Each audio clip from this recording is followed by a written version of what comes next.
Hi friends, ഇന്ന് നമ്മൾ ഈ ചിരട്ടയ്ക്കകത്ത് ചായ ഇടാൻ പോവാണ്. ഇത് എൻ്റെ റെസിപ്പി ഒന്നല്ല. ഇത് ഞാൻ ഒരു സഹോദരി ചാനലിൽ ഇട്ടിട്ടുണ്ടായിരുന്നു. അപ്പം ട്രൈ ചെയ്യാൻ ഒരാഗ്രഹം കൊണ്ട് ചെയ്യാൻ പോവാണ്. ചെയ്ത് നോക്കാം.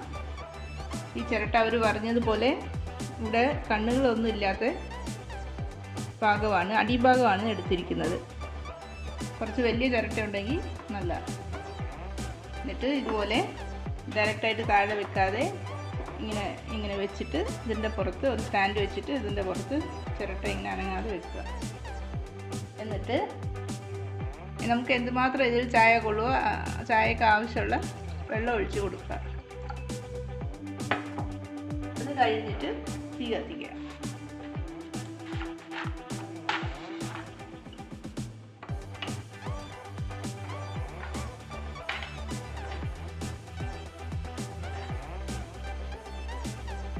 തീ സിമ്മിൽ വേണം വെക്കാൻ. ഞാൻ കൂട്ടിയാണ് വെച്ചത്.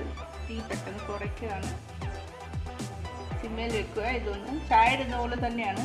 ഇതൊന്ന് ചൂടാകട്ടെ, വെള്ളം ചൂടാകട്ടെ. അപ്പോൾ ഇതിൽ ഇച്ചിരി ഏലക്കപ്പൊടി ഇട്ട് കൊടുക്കാം.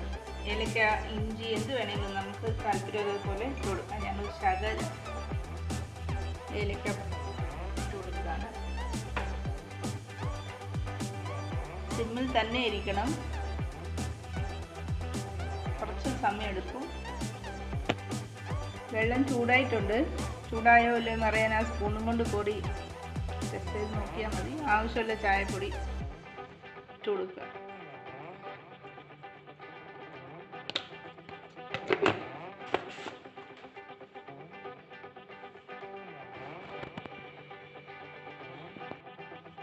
ചായ നല്ലപോലെ ചൂടായി. ഈ സ്റ്റേജിൽ പഞ്ചസാര ആവശ്യക്കാർ പഞ്ചസാര ഇടാം. ഞങ്ങൾ പഞ്ചസാര ഉപയോഗിക്കാറില്ല, ചക്കരയാണ് ഉപയോഗിക്കുന്നത്. അത് അവസാനം ടീ ഫിൽറ്റർ ചെയ്ത ശേഷം ഇടാം. അപ്പോൾ ഈ കൂട്ടത്തിൽ ഇത് തിളപ്പിച്ച പാലാണ്. പക്ഷേ ചൂടാക്കി കപ്പിൽ ഒഴിച്ച് വെച്ചിരിക്കുക. എന്തുമാത്രം ആവശ്യമുണ്ടോ അത് ഒഴിച്ച് കൊടുക്കുക. എന്നിട്ടൊന്ന് ഇളക്കി കൊടുക്കുക. പാൽ നല്ല ചൂടുണ്ട്. ചൂടായിട്ട് തന്നെ ഒഴിക്കണം, ആറിയ പാൽ ഒഴിക്കരുത്. പിന്നെ ഇതിങ്ങനെ തിളച്ച് മറയാൻ നോക്കിയിരിക്കരുത്, പൊങ്ങി വീഴും. അതിനൊരു കാരണം അതിങ്ങനെ റെഡിയായിട്ടിരിക്കുക. ഇതിപ്പം കണ്ടില്ലേ, നല്ലപോലെ തിളച്ച് പൊങ്ങാൻ അനുവദിക്കരുത്. നോക്കാം ഇങ്ങനെ വരുന്നുണ്ടെന്ന്. സിമ്മിൽ തന്നെ ആയിരിക്കുന്നത്, തീ കൂട്ടിയിട്ടില്ല. ഇതെങ്ങനെയും ഒരു 5 മിനിറ്റ് 10 മിനിറ്റ് വരെ എടുക്കും ചിരട്ടയ്ക്കകത്ത് ഉണ്ടാക്കാൻ. എന്ത് കാരണം വെച്ചാലും തീ കൂട്ടി വെക്കരുത്. ഒന്ന് ബോയിലായതും എടുത്ത് കിട്ടില്ല. നല്ലപോലെ ബോയിലായി. ഒരുപാട് പൊങ്ങി വരാൻ കാത്തിരിക്കണ്ട. തീ കുറച്ച് തന്നെ ഇരിക്കണം. ഇത് ഒരുമാതിരി നല്ലപോലെ തിളച്ച് മറിയാൻ തുടങ്ങി. ഇതിന് കൂടുതൽ വെക്കണ്ട. നമുക്ക് ഫിൽറ്റർ ചെയ്യാം. ഏതായാലും ചിരട്ട ഒന്നും ആയിട്ടില്ല. ആകവശം പുറത്ത് ഇത്രയും കരിഞ്ഞിട്ടേ ഉള്ളൂ.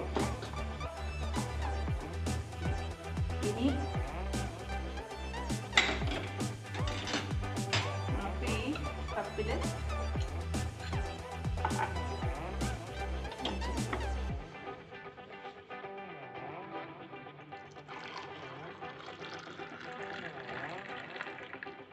ഈ ഒരു കപ്പ് നിറയെ ചായ കിട്ടി. ഇനി ഇത് ശർക്കരയോ പഞ്ചസാരയോ എന്താണെന്ന് വെച്ചായിട്ട് കുടിക്കുക.